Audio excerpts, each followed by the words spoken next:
And no better time than to get Atul Suri into the studio here with us. Atul, hi, good morning. This is a market that's firing on all cylinders. I think the last time we met, we were talking about 18,000, 17,500, and since then it's been, zooming. Absolutely. But what now? Do you think it has more legs? I do think so. I mean, I have been sharing this target earlier also, 21,500, which sets it about 12% or so from here. So I think that if you look at this market, there is a lot of skepticism, but I think that's quite misplaced. If you look at it, this is a global repair that's happening. It's not just Indian markets. 2022 was a difficult year, more so for global markets, which are more tech-driven. And what you are seeing in 23 is nothing but a repair of that. And that is happening across the globe. I mean, we look at US, etc., S&P 500, whether it's Dow, transportation, NASDAQ, all at 52-week highs. And they've made a lovely, sort of bottoming pattern. But there are some pockets which we've kind of forgotten about. Look at Europe. But you'll be surprised how well European markets are doing. In fact, a lot of markets there are at lifetime highs. Look at Japan. It is at a multi-decade high. So what you are seeing, Sonia, is a massive repair job that's happening globally. So that is something that is the first point that gives me sense that, hey, it's not one-off. Remember late last year, we were the only market actually making highs and all were making 52-week lows. And that party didn't last. But when you realize that there's breadth, global breadth, I think it gives the thing a lot more legs. Number two is if you look at the internals of the market, you'll feel sectors. It's very broad-based. It's not one or two sectors that are driving it, whether it's your banks, whether it's your local infra, plays, NBFCs. There's a lot of breadth that's happening. Barring one or two very niche sectors or segments, the whole market as such is doing very well. So there's immense breadth. And third, I think why India is very special is that there's something called 52-week highs, which we are seeing across the globe, but there's something called lifetime highs. And there's a lot of difference between them. Lifetime highs is what you call blue sky territory. Because there are no resistances, theoretically that means that everyone whole stock is positive, right? I'm talking at an index level, not at a stock level. So essentially, you don't have very disgruntled investors or people who are willing to sell at a certain level. So lifetime highs have their own momentum. So that's why this, target that I'm giving you about a 10 to 15% kind of move, which is global in nature. And I won't be surprised if India does better than that. So, if you just want to match it or tie the global setup in, how are you feeling about that? Because now we've reached a stage where inflation has cooled off in the US. The expectation is that we could see just one more rate hike and then it's done. Right. At a time like this, how do markets generally perform? See, I think the interesting part is that if you look at things like especially bond yields, I think that is so important. It really taught us the importance of the venom in the tail actually last year. I mean, that just took off and everything, all the risk on asset classes were down. So I think that is one area which I look at very closely. So that had almost like in the last few days, it had kind of spiked. But post yesterday's data, there has been a bit of a dip. So I think as long as US bond yields remain below 4, I think that there is a good case that the risk on trade can sort of play out. Also, what you should see is what's happening in the dollar. The DXY, which is a very good representation, is also off massively. It is at a it's about that 100 level. So what is happening is that there is a feeling of confidence that is coming in. Whether there will be one hike, two hikes, those are all, I think, semantics. But the fact is that people do get a sense that we are at the end of the cycle. And the good part is that growth is not getting smashed. It's not getting hammered. The issue is, are we going to have a hard landing versus soft landing? So if you keep raising rates, inflation cools off, and growth doesn't get, sort of killed, I think that's a fantastic Goldilocks scenario. And that's what the market is factoring in. The quantum may change, one decimal here and there, changes narrative a lot. But I think that's the kind of thesis the world is playing out with, which is a very good setup for India. And as I said, that in this whole scenario, what's happening is that India is definitely emerging as a standout. And you can see the kind of narrative also that is being played out, I mean, forget Indian media, but even if you look at global financial media, you'll find that for the first time, India is finding mention, which it is sort of, I think, well-deserved in the past, but never got it. Well, hi, Atul. Always good to have you. And, it's always good when the party is on, right? And surely. It's a global party, as you mentioned. But India's got its dancing shoes on. And perhaps we're the best dancer, at least as of now. Well, if you're going to be going to around 21,500 odd, who takes us there? I mean, the Nifty Bank will have to perform. Any constituents that will lead us towards those levels? Definitely, Bank Nifty is something you can't ignore because that has so much weightage. It tends to sort of lead things. Yeah. And whenever rallies happen without banking, it's always dicey. But the good part is, as I said, it's very broad-based. But what I think is going to change this year, or already has changed, and which a lot of people are still in denial of, is that the themes or sectors that are playing out are domestic in nature. In 2017, 18, 19, 20, it was generally those few select quality stocks which are more export-driven, your IT plays, your pharma plays, and things like that. But what I feel is that there is going to be a massive shift that is happening, and the themes that are playing out are domestics. So that is why in our portfolio, we find that we are extremely overweight electrical equipments, capital goods, engineering. And remember that these are sectors which have been forgotten for a decade. They did nothing. Yeah. They are under-owned. And my memory, if it's right, when these themes or these sectors play out, you see that the move is not about 6 months. You have to go back between 2003 and 2008 and see that when these sectors move, my models tell me that it's almost a revival of the capex cycle. And if that plays out, these stocks do very, very well. And for us, the litmus test is going to be the quarterly numbers are coming out. So we will get a sense that, hey, how good are these companies going to do? Well, a lot of people are concerned that they've run up too much and the valuations are too high. And the question is, should you take profits? But I think that they are going to actually surprise on the upside. I think the profitability will surprise on the upside. And that's how these themes or sectors play out. Nobody knows the end game. Nobody knows what they'll do 3-5 years. But ultimately, it's quarter after quarter of outstanding beats, good guidances, which really help and create longer-term trends. And I think that the trends are here. And I feel that they will surprise on the upside.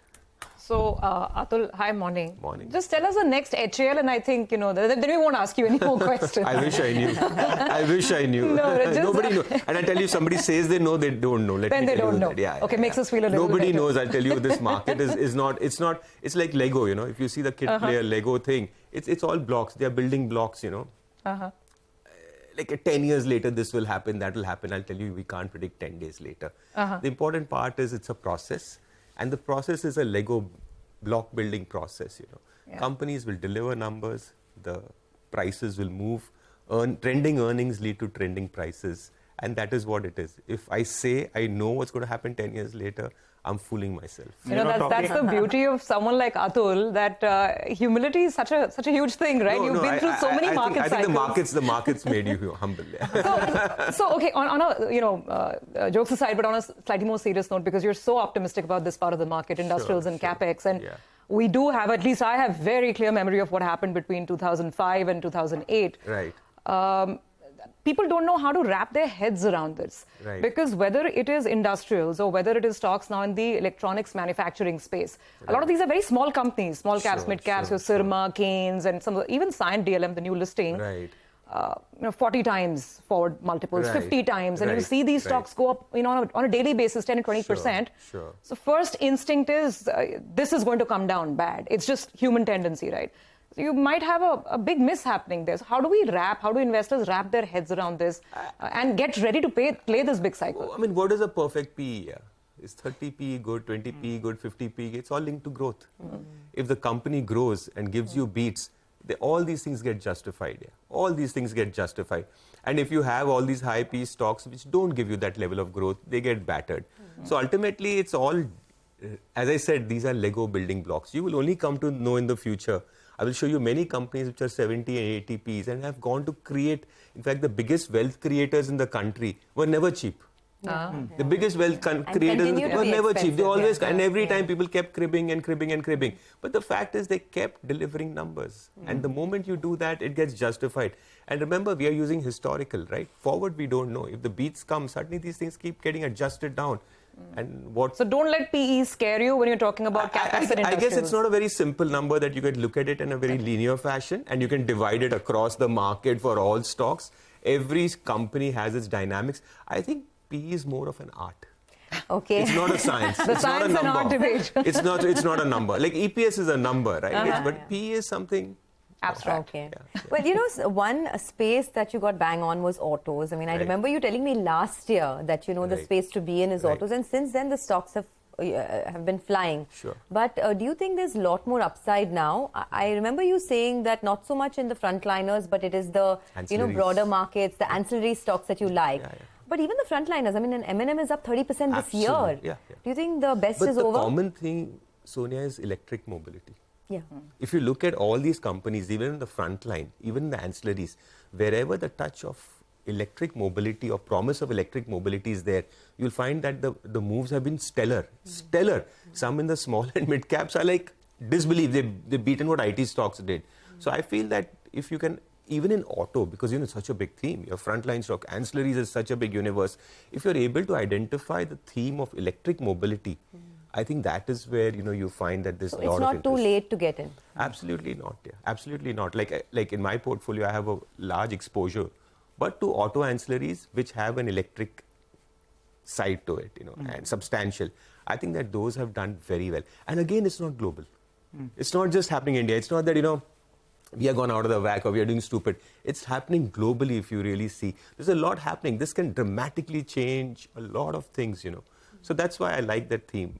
And in that theme, specifically, because ultimately, you know, you have limited bullets. Yeah. You can't really buy 100 stocks. Yeah, you have to buy 2 or 3. Yeah. So I think electric mobility and also maybe premium biking, right? If I look at a Bajaj. That's for rich people like you. Bajaj or, With all these fancy Biking shoes. yeah, biking shoes, bikes. And I see him whizzing in the streets of Bandra, you know, like on all his fancy bikes and his fancy He's Jordans. contemplating between a Harley and a Triumph. And wearing the latest Jordans that, you know. Absolutely. He's got the moves, jewelry. he's got the look. Speechless. Nigel is He's into speechless. jewelry, you know. I'm just saying, says someone who's living in Pali. He's into jewelry, you see. Premium bikes and Jordans.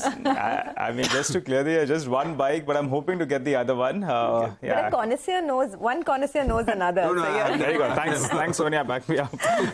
But, you know, Atul, getting back to the markets, a couple of things that have worked out. And you were saying cooling of commodity prices are very positive for India. Yeah. And Brent crude prices, well, you know, it refuses to actually crack. Absolutely. It's back at around $80 per barrel. Right.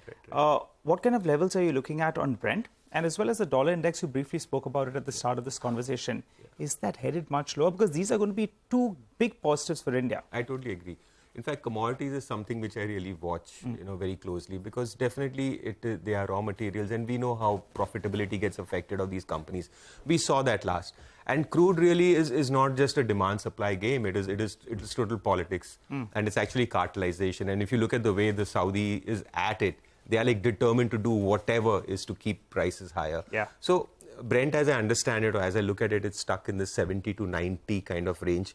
I would have thought Brent would be closer to 65 or thereabouts. It had come to 70, and I felt at that stage it's fallen, but it's back at 80. So I think commodities, I have a feeling that we'll have to live with the fact that commodities are not going to be as sedate or as in a secular downtrend as they were a few years ago. I feel that commodities are going to have their ups and downs. And I think that to some extent it is also good and justified. You know, if one asset class gets pushed very far down, it leads to excesses or pullbacks, which is what we experienced in 2022. So commodities do have a rightful place. It was something that's ignored. Today it is not ignored. And the fact is that I think even like the rates that we saw, like 120 crude, etc., are not justified.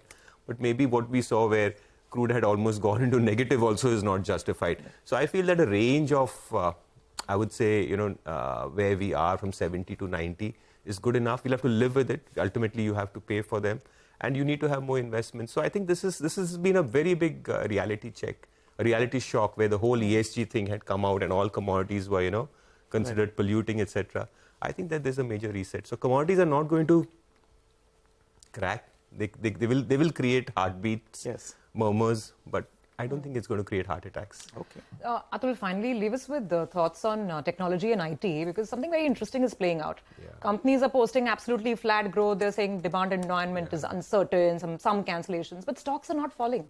Even today, TCS is up, HCL Tech is hardly down, 1.5%. Right. So I think this is, again, tech is a very important sector. See, after banking, in terms of weightage, tech is probably the second highest. Maybe energy is there or somewhere there. So from that point of view, tech is something that cannot be ignored. But the interesting part is that if you look at tech, in the index, there are these 3-4 large players. But if you look at the mid-cap space in tech, there's a lot of action happening. So for us, personally, we don't own any of the large-cap tech stocks, but we do play or participate in this mid-cap space. And we feel that there's a lot of stuff that's happening there also. So for me, tech as it stands today is probably the large cap. Let it settle down, let the trends emerge. But there are definitely very good trends in some select mid-cap IT spaces. So I think you can participate through them. And there also you'll find that whole auto, electric, autonomous cars and all tend to be again a theme that's running. You can't really pin it down. But that seems to be a bit of a theme that's playing out. Okay, just summarize for us. You said that 21,500 is your target, right, on the upside. Right. But has the base for this market also moved higher? I mean, the last base was around 16,000, 17,000. Right. Has the floor moved up? Yeah, so see, first thing is the immediate flow becomes your breakout level, which was, 18,800 or thereabouts. So the fact is that when you broke into lifetime highs, you broke above that. So when a breakout happens, it is very normal for markets to come back and test. So a 3 to 4% kind of correction in the index is par for the course. It can happen anytime. I mean, it can happen tomorrow. But the thing is that we feel that ultimately nobody can time these things to perfection. A lot of people, the basic question, Sonia, today is that, okay, if most people who missed this thing, should you deploy now? Is it too late? I think it's a good time to deploy. The fact is, if you've deployed later, the markets got a little expensive. Some sectors and stocks got expensive. No, I think they're going higher. And third is, should you wait for a correction? Yes, a correction will come. Definitely will come. But can you time it? Who can get a 3%, 4%? It's great for an intraday trader or a short-term trader. But for most investors, it's not going to matter whether you invested at 19,400 or 18,800. So I think 18.8, for a short-term point of view, becomes a very important level because that's the breakout level. And markets do test it or get somewhere there. And if that holds, I think it's fantastic. Okay, all right, Atul, Thanks. as always, pleasure having you here with us. Very much. And I hope the two of you go riding together in Bandra. He's a celebrity. He's a So are Bandra. you, I didn't know So Atul, are you're a you. biker? I'm not a Not a biker. No, not a two-wheeler. Maybe you can I own two-wheeler stocks. That's a better, that's a better way to discussion create for another time. It's a non-depreciating asset. All right, Thank you. a lot. Thank you very Thanks a much lot. for joining Thanks, in. guys. Thanks.